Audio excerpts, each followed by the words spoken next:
Hello viewers, আসসালামু আলাইকুম। Welcome back to my new blog. আজকের ব্লগে তৈরি করে দেখাবো খুব মজাদার একটি রেসিপি, যে রেসিপিটি বাচ্চারা খুব বেশি পছন্দ করে।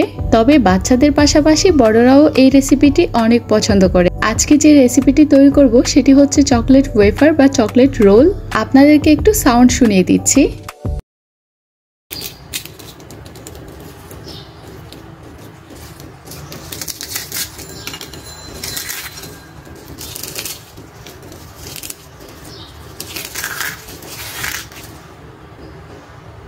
আশা করছি বুঝতেই পারছেন এটি কতটা ক্রিস্পি হয়েছে।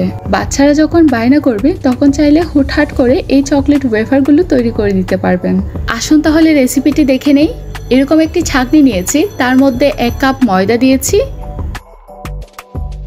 2 চা চামচ কোকো পাউডার দিয়েছি, 2 চা চামচ দিয়েছি কর্নফ্লাওয়ার, হাফ চা চামচ লবণ দিয়েছি, হাফ চা চামচ বেকিং পাউডার, 3 চা চামচ দিয়েছি চিনি। চিনিটা আপনারা স্বাদ মতো দিয়ে দিবেন। এখানে আমি আইসিং সুগার নিয়েছি, আপনারা চাইলে চিনিকে ব্লেন্ডারে ব্লেন্ড করেও দিতে পারবেন। এবার এই ছাঁকনি দিয়ে সব শুকনো উপকরণ ছেঁকে নিচ্ছি।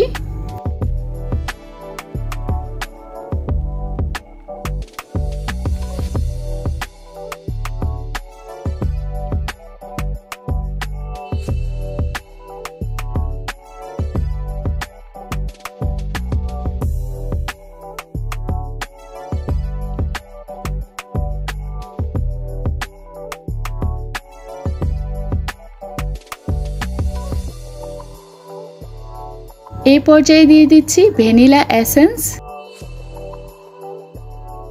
দিয়ে দিচ্ছি রান্না ইউজের রেগুলার তেল। আপনারা চাইলে বাটার বা ঘিও ব্যবহার করতে পারেন। লাস্ট পর্যায়ে দিয়ে দিচ্ছি 1 কাপ দুধ। এবার একটি হ্যান্ড উইক্সের সাহায্যে মিক্স করে নিচ্ছি। দুধটি আমি আস্তে আস্তে করে দিব, যাতে করে ব্যাটারটি অনেক বেশি পাতলা হয়ে না যায়।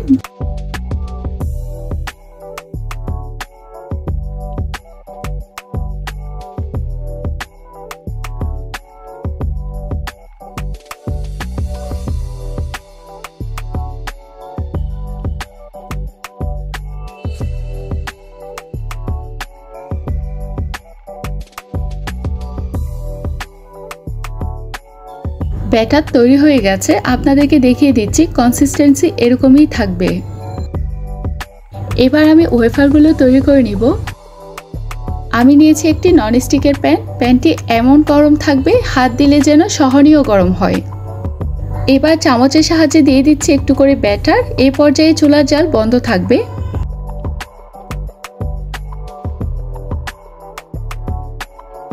এই পর্যায়ে চামচ দিয়ে একটু ঘুরিয়ে দিবেন। তারপর এরকম একটি ছোট ব্রাশের সাহায্যে একদম পাতলা করে এই ওয়েফারগুলো তৈরি করে নিব।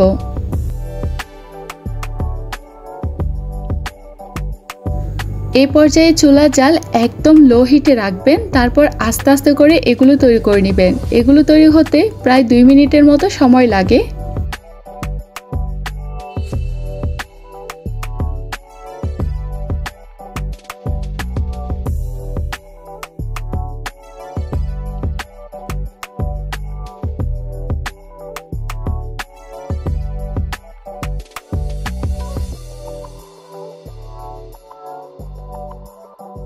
এক পাশ ভালোভাবে হয়ে গেলে অপর পাশ উল্টিয়েও আর একটু করে রাখবেন। অনেক বেশি সময় ধরে রাখতে যাবেন না, তাহলে এটি চাপাটি হয়ে যাবে।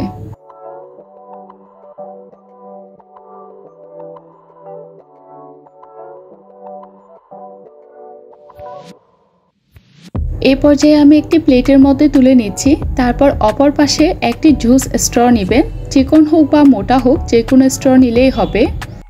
এই স্ট্র দিয়ে সাথে সাথে কিন্তু রোল করে নিতে হবে। যদি এটি ঠান্ডা হয়ে যায় তাহলে এটি মচমচে হয়ে যাবে, তারপর রোল করতে অসুবিধা হয়ে যাবে। রোল করে নেওয়ার পর একটু চেপে চেপে দিবেন, তারপর আস্তে করে স্ট্রটি বের করে নেবেন।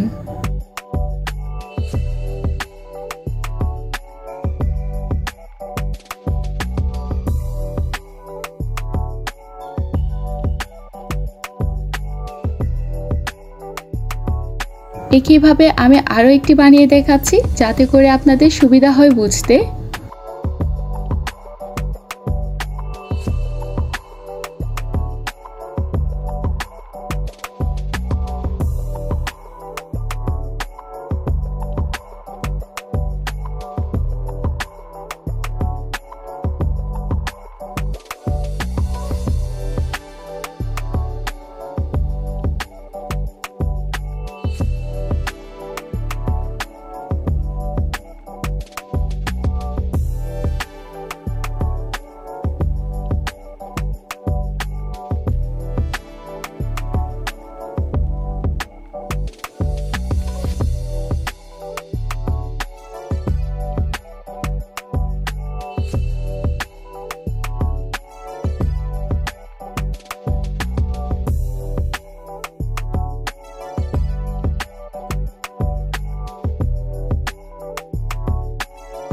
একইভাবে সবগুলো ওয়েফার তৈরি করার পর চুলায় একটি হাঁড়ি ঢাকনা দিয়ে প্রিহিট করতে দিয়েছি।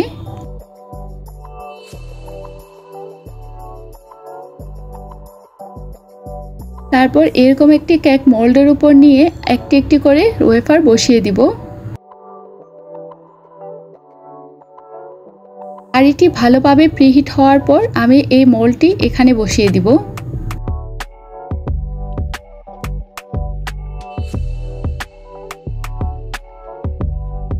এভাবে চুলার জাল লো হিটে রেখে 5 মিনিট কুক করে নিব। 5 মিনিট পর ঢাকনা তুলে আমি অপর পাশ উল্টিয়ে দিচ্ছি।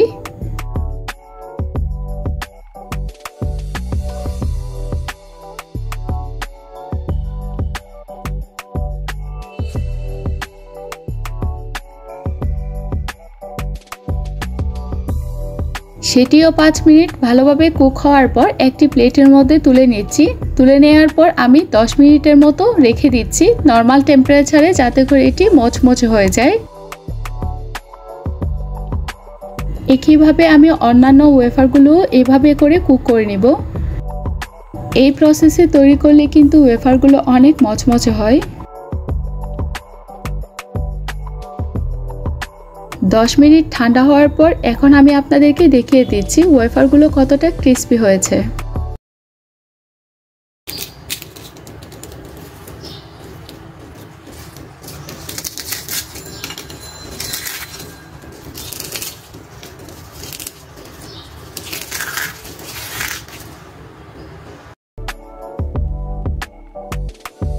এখন আমি এগুলোর মধ্যে চকলেটকে গলিয়ে ফিল করে নিচ্ছি। এই ওয়েফারগুলো উপরে অনেক ক্রিস্পি, ভেতরে অনেকটা চকলেটি।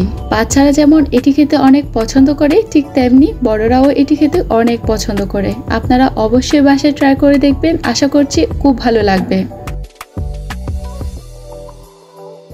আপনাদের কাছে বরাবরের মতো আমার রিকোয়েস্ট থাকবে, চ্যানেলটি অবশ্যই সাবস্ক্রাইব করে রাখবেন, লাইক শেয়ার কমেন্ট করে পাশে থাকবেন। আজকের মতো এখানেই বিদায় নিচ্ছি। ভালো থাকবেন, সুস্থ থাকবেন। আল্লাহ হাফেজ।